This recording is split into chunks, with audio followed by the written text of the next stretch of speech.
Hello chess friends, this is International Master Valeri Lilov for chesslecture.com, and today we're going to be talking about how you can exploit a bad or inefficient development by your opponent. And it's really an interesting subject to talk about because a lot of people don't develop well. And let's face it, they don't know usually how to develop.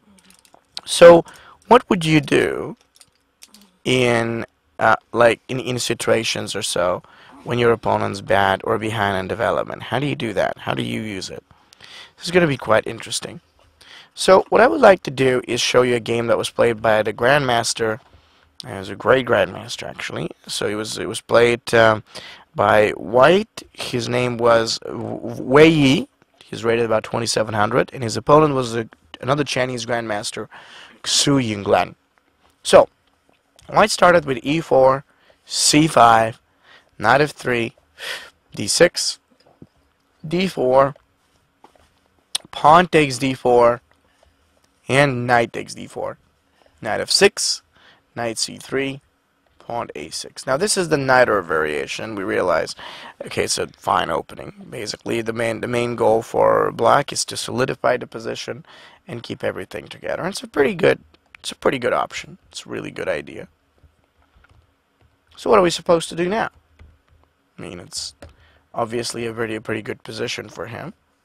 So are we supposed to be attacking against him? Are we supposed to do something else? Well, first of all, in the Najdorf variation, as we get to see it, there are different things we could do, but I'd like to say that usually in a position of that kind, it is most useful to develop actively. Now here's the thing. If you get the active development, soon or later, that active development is going to turn to a brilliant game. It's just this was the move that White was relying on.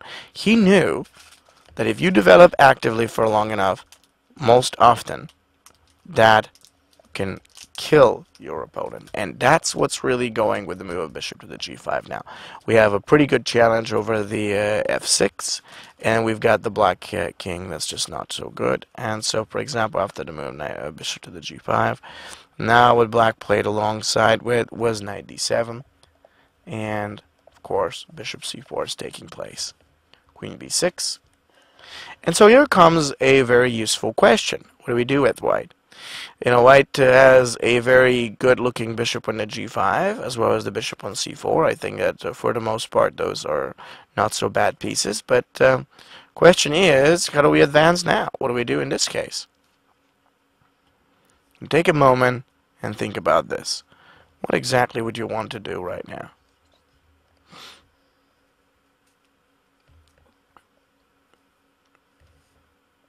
First, big idea. Castle. Finish up with the development so we can go from there and look for more challenges. The first thing, of course, was we start with that little castling. There's no way for you to make any kind of attack unless you finalize your development. When you finalize the development, you're going to get in a position where you can do more stuff. But you must go for it first. Finish up the development. We can think about queen to the d2, rook e1, or whatever, and it's going to work out great. But it has to be done just like that. So first thing, castle. We got everything in place now. Right after the castling is being made, in fact, black captured the pawn on b2, and then there's another very valuable question. How to carry on and deliver more threats at this moment. The queen takes b2, White played knight d5. And so what we have right there is a huge, very powerful looking attack that's going against the c7. We give the opponent an opportunity to stay there, whatever he needs, a pawn or whatever, we give it to him. But we make him to stay in the bad position, because the more he sits in this bad situation, in the bad development, the more we can get to exploit it. And that's what we are really going for. Very important and very effective at the same time. Now, if the knight at the d5, he surely has to play with knight x to the d5, and now we got rook b1 to threaten the queen. Now you're probably going to say, but Valeri, I don't see any victory right here. I mean, it's a nice position, I guess, but I don't really see how this is going to work out. Truth is, I don't see how this is going to work out either. But the secret is in keeping our opponent up there. You see, that's much more important. Have him constantly to defend, constantly to stay back there in a difficult position. And so we get to realize the power. Now we have the rook to the b1, which forces the black queen to move out of the way. And then there's going to be much more for him to worry about, not just the queen. And so it's very interesting. The power of this position and what's happening is the threats. So after rook to the b1, what's coming up in this position is that black's got to go with queen to the c3. But then white plays with bishop takes the d5. Queen c7. So think a little bit about that position. I mean, I think that it's a really lovely example. So the question is, what must white do in this moment? This is very interesting here, and I have to say that white's doing a pretty good job. He's got these two bishops, as a matter of fact. He's got the pressure and the challenge that's being created. So how to advance at this moment? I gotta say that with all those controlling squares and pieces, white must find a way to attack. You must figure out a chance to create out there, manage more threats. So now what do we do?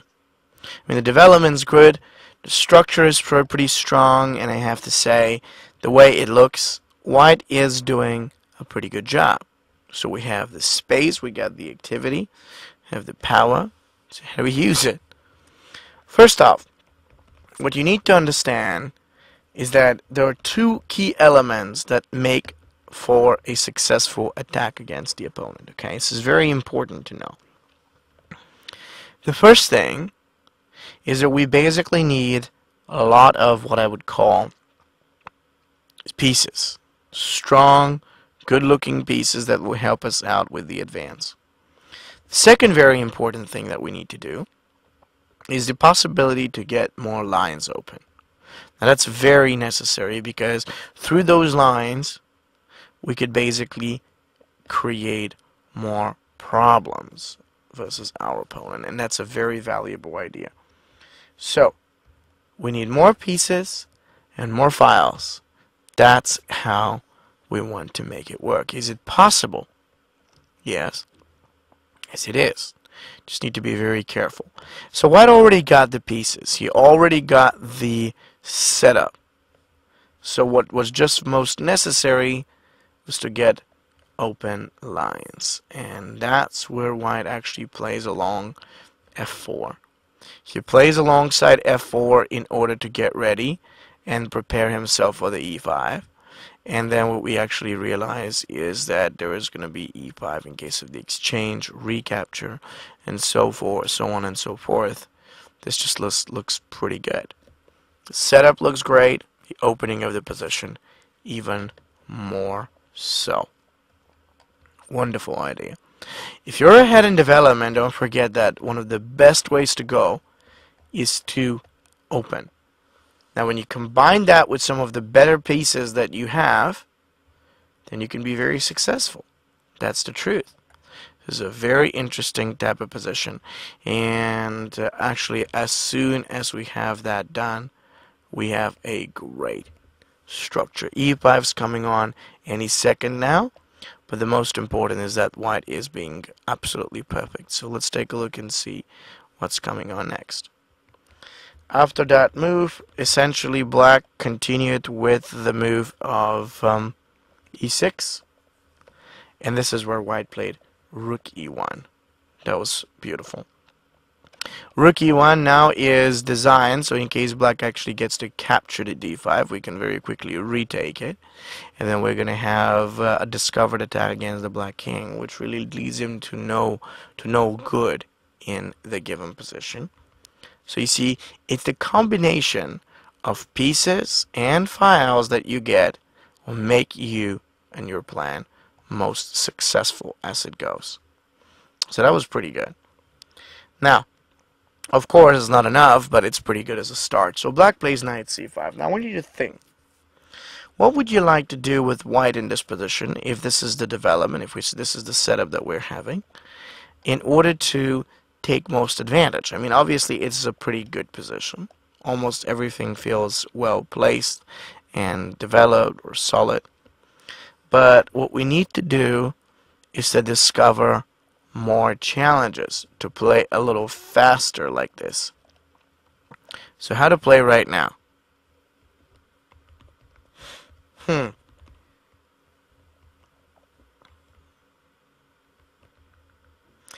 Well, the most valuable thing that you need to do is move the pawns so that you can get ready to exchange them. And see, actually what you would like to do is get the pawns to advance and reach out in this moment with the f5. So this is really great. One of the key things is advance, attack, threaten, and keep him on the backside for as long as you possibly can. And that's what you would like to consider doing. That move is wonderful. Now, it doesn't win, but it sets him up in a terrible position. Black could not take the d5 for the very same reason, because after they capture king d7 and moves like queen e2, he'd basically lose. But more importantly, after the move of f5, when black played bishop to e7, bishop takes d7, queen takes d7, f takes d, f takes d, there is a knight f5. And we realize that if in case black captures, we're going to retake and then challenge the queen. Black played queen c7, and then all genuinely, as soon as this is played, white plays the powerful bishop c6 as a candidate. It's a great move in this type of position, and this is a really, really interesting type of position. So, you know, like, in fact, that is a great variation in that moment. So all you would like to do is, first and foremost, keep the attack going. Every single move is going to be about attacking, and that is the most powerful thing. Every single move is about attacking. We don't get to slow down. See, slowing down could mean we probably need to regroup or reinforce in that type of position. But in fact, actually, right upon that move, we get to understand now the knight is coming up. It's attacking, and after king e7, white even played with the move of pawn up to the e5, and that is brilliant. We actually have the excellent support of the knight on the d6 and the rest of the pieces, so we don't have to worry about anything. We are stable, have control, and we're perfect. Pawn to e5, wonderful move. Keep the opponent back there. By the way, that's one of the biggest rules. Secret is not in the threats, it's in holding our opponent backward. And so after the move of e5, the reality is that black is losing. In fact, white even played queen g4 prior to that. So in case your black takes in the d6, there's a check, and g7 falls. And then after the move of queen to the g4, on move 20, when black played knight d7, white played e5. And now black realized that this is an undefendable position. Everything is wrong, but more importantly, what's really wrong is that black has no way to escape. It is one of these impossible situations. It's a lot of problems and very little that one can do. So after e5, black resigned due to the inability to stop queen g5, queen h4, and queen takes g7. And so that was it. It was the end of it overall. Great example. One of the things that I love about this game was really how white sets up the development and opened up when you actually consider the two key features of any successful attack: the ability to open up the position and the opportunity to gain more pieces so that you could back up that opening. Hope that makes sense. And do not forget that you have to be fast. If you're not fast enough, your tactics are likely not going to work all that well.